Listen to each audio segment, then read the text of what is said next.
Hello दोस्तों, बैलिज्म academy YouTube channel में आपका फिर से बहुत बहुत स्वागत है। दोस्तों, आज के इस वीडियो में हम मोस्ट इंपॉर्टेंट क्वेश्चंस को सॉल्व करने वाले हैं जो कि आपके यूपी टेट साथ ही साथ आपके सुपर टेट के लिए मोस्ट इंपॉर्टेंट है। दोस्तों, इस वीडियो में मैंने सारे क्वेश्चन सेलेक्टेड लिए हैं जो कि आपके सिलेबस पर बेस्ड होंगे, साथ ही साथ आपके प्रीवियस ईयर क्वेश्चन पर बेस्ड होंगे। दोस्तों, इस वीडियो में जितने भी क्वेश्चन हैं वो आपके आने वाले किसी भी एग्जाम के लिए मोस्ट इंपॉर्टेंट है, तो वीडियो को ध्यान से देखिएगा और वीडियो के लास्ट में मुझे जरूर बताइएगा कि आज के इस वीडियो में आपके कितने क्वेश्चन सही हुए। तो बिना देरी करते हुए चलिए शुरू करते हैं सबसे पहले क्वेश्चन से। सबसे पहला क्वेश्चन है, कोयला ढोने वाली नदी किसे कहा जाता है? ऑप्शन आपके सामने है, बोलगा नदी, ऑप्शन बी पो नदी, ऑप्शन सी नील नदी या फिर ऑप्शन डी राइन नदी।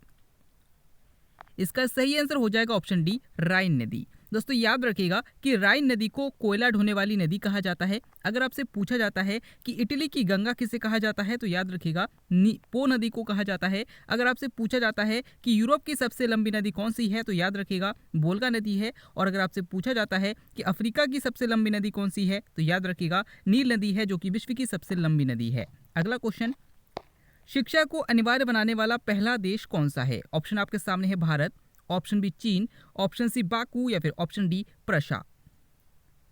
इसका सही आंसर हो जाएगा ऑप्शन डी प्रशा। दोस्तों, याद रखिएगा कि शिक्षा को अनिवार्य बनाने वाला पहला देश जो है वो प्रशा है। अगर आपसे पूछा जाता है कि भारतीय संविधान के किस अनुच्छेद में शिक्षा का अधिकार जोड़ा गया है तो याद रखिएगा भारतीय संविधान के 21A में जोड़ा गया है। और अगर आपसे पूछा जाता है कि शिक्षा को समवर्ती सूची में कब जोड़ा गया तो याद रखिएगा 1976 में जोड़ा गया। अगला क्वेश्चन, सजीव जगत का सबसे बड़ा संघ कौन सा है? ऑप्शन आपके सामने है, mollusca, option B arthropoda, option C annelida या फिर ऑप्शन डी सिलेंट्रेटा। इसका सही आंसर हो जाएगा ऑप्शन बी ऑर्थोपोडा। दोस्तों, याद रखिएगा कि जितने भी कीट है, जितने भी जीव है, अधिकतर जीव जो होते हैं वो पृथ्वी में लगभग 90% जो जीव है वो ऑर्थोपोडा में आते हैं। तो याद रखिएगा कि सजीव जगत का सबसे बड़ा संघ जो है वो ऑर्थोपोडा है। अगला क्वेश्चन, मूल संविधान में उल्लेखित संपत्ति के अधिकार को हटाकर किस अनुच्छेद में रखा गया है? ऑप्शन आपके सामने है, अनुच्छेद 101, ऑप्शन बी अनुच्छेद 300 का, ऑप्शन सी अनुच्छेद 21 का या फिर ऑप्शन डी अनुच्छेद 51 का। इसका सही आंसर हो जाएगा ऑप्शन बी अनुच्छेद 300 का। दोस्तों, याद रखिएगा कि पहले जो संपत्ति का अधिकार है ये हमारे मूल अधिकार के अंतर्गत रखा गया था, लेकिन एक संशोधन हुआ था जो कि 44वां संविधान संशोधन हुआ था जो कि 1978 में हुआ था। इसके तहत संपत्ति के अधिकार को मूल अधिकार से हटा दिया गया और भारतीय संविधान के विधिक अधिकार के अंतर्गत अनुच्छेद 300 क में जोड़ा गया। तो याद रखिएगा कि संपत्ति के अधिकार को वर्तमान में अनुच्छेद 300 क के अंतर्गत रखा गया है। अगर आपसे पूछा जाता है कि भारतीय संविधान के किस अनुच्छेद में शिक्षा का अधिकार जोड़ा गया है तो याद रखिएगा 21 का में जोड़ा गया। और अगर आपसे पूछा जाता है कि भारतीय संविधान के किस अनुच्छेद में मूल कर्तव्य जोड़े गए हैं तो याद रखिएगा अनुच्छेद 51 का में जोड़े गए हैं। अगला क्वेश्चन, प्रकृति का सुरक्षा वाल्व किसे कहा जाता है? ऑप्शन आपके सामने है, झील, ऑप्शन बी ज्वालामुखी, ऑप्शन सी कुआं या फिर ऑप्शन डी ओजोन परत। इसका सही आंसर हो जाएगा ऑप्शन बी ज्वालामुखी। दोस्तों, याद रखिएगा कि प्रकृति का सुरक्षा वाल्व ज्वालामुखी को कहा जाता है। अगला नेक्स्ट क्वेश्चन है, नटराज मंदिर कहाँ स्थित है? ऑप्शन आपके सामने है, Gujarat, option B Andhra Pradesh, option C Tamil Nadu या फिर ऑप्शन डी मध्य प्रदेश। इसका सही आंसर हो जाएगा ऑप्शन सी तमिलनाडु। दोस्तों, याद रखिएगा कि आपने देखा होगा नटराज की जो मूर्ति है, तो यही जो मंदिर है नटराज की मंदिर, ये कहाँ पर है? ये तमिलनाडु में स्थित है। अगला क्वेश्चन, इनमें से कौन सुमेलित नहीं है? यानी कि यहाँ पर विश्व की सबसे लंबी पर्वत श्रृंखलाएं दी गई है और ये कहाँ पर स्थित है ये दिया गया है। यहाँ पर कौन सा सुमेलित नहीं है आपको बताना है। पहला ऑप्शन है हिमालय पर्वत श्रृंखला एशिया, ऑप्शन बी रॉकी पर्वत श्रृंखला उत्तरी America, option C Mount Atlas दक्षिणी अमेरिका या फिर option D Great Dividing Range Australia. इसका सही आंसर हो जाएगा ऑप्शन सी माउंट एटलस दक्षिणी अमेरिका। दोस्तों, याद रखिएगा कि हिमालय पर्वत श्रृंखला जो कि विश्व की सबसे लंबी पर्वत श्रृंखला है एशिया में स्थित है, बिल्कुल सही है। रॉकी पर्वत श्रृंखला जो कि उत्तरी अमेरिका में है, ये भी बिल्कुल सही है। ग्रेट डिवाइडिंग रेंज जो है वो ऑस्ट्रेलिया में है, ये भी बिल्कुल सही है। लेकिन जो माउंट एटलस है, याद रखिएगा ये दक्षिणी अमेरिका में नहीं है बल्कि ये अफ्रीका की सबसे लंबी पर्वत श्रृंखला है। तो याद रखिएगा, इंपॉर्टेंट है। अगला क्वेश्चन, खून का लाल रंग किसके कारण होता है? ऑप्शन आपके सामने, haemoglobin, option B RBCs, option C melanin या फिर ऑप्शन डी डब्ल्यूबीसी। इसका सही आंसर हो जाएगा ऑप्शन ए हीमोग्लोबिन। दोस्तों याद रखिएगा कि आरबीसी के अंदर जो हीमोग्लोबिन होता है, इसी के कारण हमारे खून का रंग लाल होता है। तो याद रखिएगा कि अगर आपसे पूछा जाता है कि खून का लाल रंग किसके कारण होता है, तो हीमोग्लोबिन के कारण होता है। और अगर हीमोग्लोबिन ना देकर आपके सामने लोहा दिया रहता है, यानी कि लौह दिया रहता है, तो आप इस पर टिक करेंगे, क्योंकि हीमोग्लोबिन यानी कि हीमोग्लोबिन में Fe आयन पाया जाता है, यानी कि डबल प्लस आयन पाया जाता है, और इसी आयन के कारण खून का रंग लाल होता है। अगला क्वेश्चन, बिना ताज का बादशाह किसे कहा जाता है? ऑप्शन आपके सामने है Rash Behari Bose, option B Ambika Charan Majumdar, option C Surendra Nath Banerjee, या फिर ऑप्शन डी बाल गंगाधर तिलक।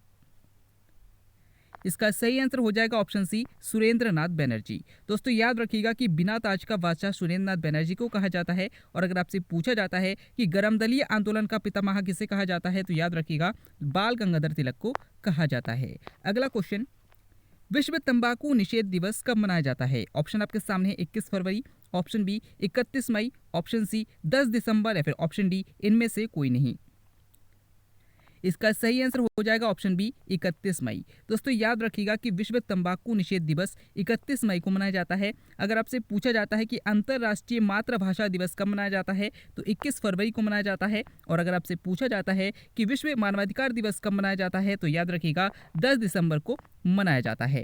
अगला क्वेश्चन, बहिष्कृत भारत पत्रिका के संपादक कौन थे? ऑप्शन आपके सामने है doctor Rajendra Prasad, option B doctor Bhimrao Ambedkar, option C Jawaharlal Nehru, या फिर ऑप्शन डी बाल गंगाधर तिलक।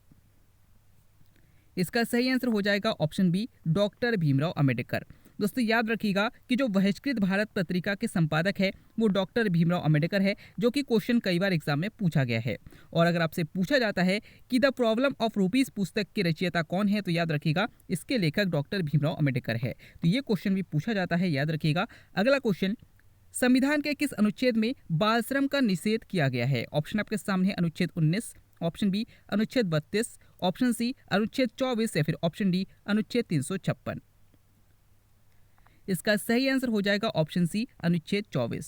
दोस्तों याद रखिएगा कि बाल श्रम का निषेध जो है अनुच्छेद है वो अनुच्छेद 24 में है। और अगर आपसे पूछा जाता है कि भारतीय संविधान का मैग्ना कार्टा किसे कहा जाता है, तो याद रखिएगा कि जो मूल अधिकार है, यानी कि भारतीय संविधान का जो भाग 3 है, इसे ही भारतीय संविधान का मैग्ना कार्टा कहा जाता है। अगला क्वेश्चन, द्वितीय अशोक किसे कहा जाता है? ऑप्शन आपके सामने Akbar, option B Shahjahan, option C Kanishka, या फिर ऑप्शन डी महात्मा गांधी। इसका सही आंसर हो जाएगा ऑप्शन सी कनिष्क। दोस्तों याद रखिएगा कि जिस प्रकार से अशोक ने बहुत सारे अच्छे काम किए थे, उसी प्रकार कनिष्क ने भी बहुत सारे अच्छे काम किए, इसीलिए इन्हें द्वितीय अशोक के नाम से भी जाना जाता है। अगला क्वेश्चन, किस दर्रे से श्रीनगर से लेह जाने का रास्ता है? ऑप्शन आपके सामने है बुर्जिला दर्रा, ऑप्शन बी जोजिला दर्रा, ऑप्शन सी थालघाट दर्रा, या फिर ऑप्शन डी पालघाट दर्रा। इसका सही आंसर हो जाएगा ऑप्शन बी जोजिला दर्रा। दोस्तों याद रखिएगा कि जोजिला दर्रा जो कि जम्मू कश्मीर में है, ये इसी से श्रीनगर से लेह जाने का रास्ता है। अगर आपसे पूछा जाता है कि बुर्जिला दर्रा कहाँ पर स्थित है, तो याद रखिएगा जम्मू कश्मीर में है। अगर आपसे पूछा जाता है कि थालघाट दर्रा कहाँ पर है, तो महाराष्ट्र में है। और अगर आपसे पूछा जाता है कि पालघाट दर्रा कहाँ पर है, तो याद रखिएगा केरल में है। अगला क्वेश्चन, पेट्रोलियम से प्राप्त होने वाला मोम क्या है? ऑप्शन आपके सामने है jojoba, option B carnauba, option C paraffin, या फिर ऑप्शन डी इनमें से कोई नहीं। इसका सही आंसर हो जाएगा ऑप्शन सी पैराफिन। दोस्तों याद रखिएगा कि जो पेट्रोलियम से मोम प्राप्त होता है वो पैराफिन मोम होता है। और अगर आपसे पूछा जाता है कि तरल सोना किसे कहा जाता है, तो पेट्रोलियम को कहा जाता है। अगला क्वेश्चन, हिमालय का म्यांमार में विस्तार को क्या कहा जाता है? ऑप्शन आपके सामने है Golan, option B Kunlun, option C Dharwad, या फिर ऑप्शन डी अराकान योमा। इसका सही आंसर हो जाएगा ऑप्शन डी अराकान योमा। दोस्तों याद रखिएगा कि हिमालय जो है जब म्यांमार में जाकर पहुंचता है, तो इस प्रकार से म्यांमार में से अराकान योमा कहा जाता है। अगर आपसे पूछा जाता है कि एशिया की रीढ़ किसे कहा जाता है, तो याद रखिएगा कि कुनलुन पहाड़ी को एशिया की रीढ़ कहा जाता है। अगला क्वेश्चन, पके हुए केले में प्राथमिक रूप से कौन सा अम्ल पाया जाता है? ऑप्शन आपके सामने सिट्रिक अम्ल, ऑप्शन बी टैनिक अम्ल, ऑप्शन सी एसिटिक अम्ल, या फिर ऑप्शन डी मैलिक अम्ल। इसका सही आंसर हो जाएगा ऑप्शन डी मैलिक अम्ल। दोस्तों याद रखिएगा कि जो सेब है, सेब में भी मैलिक अम्ल पाया जाता है, और पके हुए केले में भी प्राथमिक रूप से मैलिक अम्ल पाया जाता है। अगर आपसे पूछा जाता है कि खट्टे फलों में कौन सा अम्ल पाया जाता है, तो याद रखिएगा सिट्रिक अम्ल पाया जाता है। और अगर आपसे पूछा जाता है कि चाय में कौन सा अम्ल पाया जाता है, तो टैनिक अम्ल पाया जाता है। और अगर आपसे पूछा जाता है कि सिरके में कौन सा अम्ल पाया जाता है, तो याद रखिएगा एसिटिक अम्ल पाया जाता है। अगला क्वेश्चन, ग्रीन गोल्ड क्रांति का संबंध किससे है? ऑप्शन आपके सामने है जूट, ऑप्शन बी बांस, ऑप्शन सी चाय या फिर ऑप्शन डी तिलहन। इसका सही आंसर हो जाएगा ऑप्शन बी बांस। दोस्तों याद रखिएगा कि ग्रीन गोल्ड क्रांति का संबंध बांस से है, और अगर आपसे पूछा जाता है कि कौन सा जानवर बांस खाता है तो याद रखिएगा पांडा जो है वो बांस खाता है।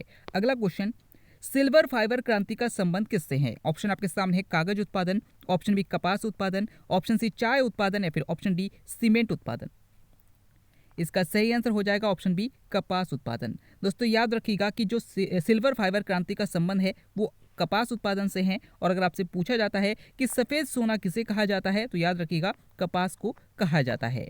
अगला क्वेश्चन, नेपानगर अखबारी कागज फैक्ट्री भारत के किस राज्य में स्थित है? ऑप्शन आपके सामने Maharashtra, option B Assam, option C Karnataka या फिर ऑप्शन डी मध्य प्रदेश। दोस्तों इस क्वेश्चन का आंसर आपको हमें कमेंट के द्वारा बताना है। आज के इस वीडियो में आपके कितने क्वेश्चन सही हुए, साथ ही साथ आज का वीडियो आपको कैसा लगा कमेंट करके जरूर बताएगा। अगर आप फेसबुक पेज और टेलीग्राम ग्रुप को ज्वाइन करना चाहते हैं तो डिस्क्रिप्शन में लिंक दिया गया है, वहां से आप ज्वाइन कर सकते हैं। हम फिर से लौटेंगे एक नया इंटरेस्टिंग वीडियो लेकर, तब तक के लिए देखते रहिए, सीखते रहिए।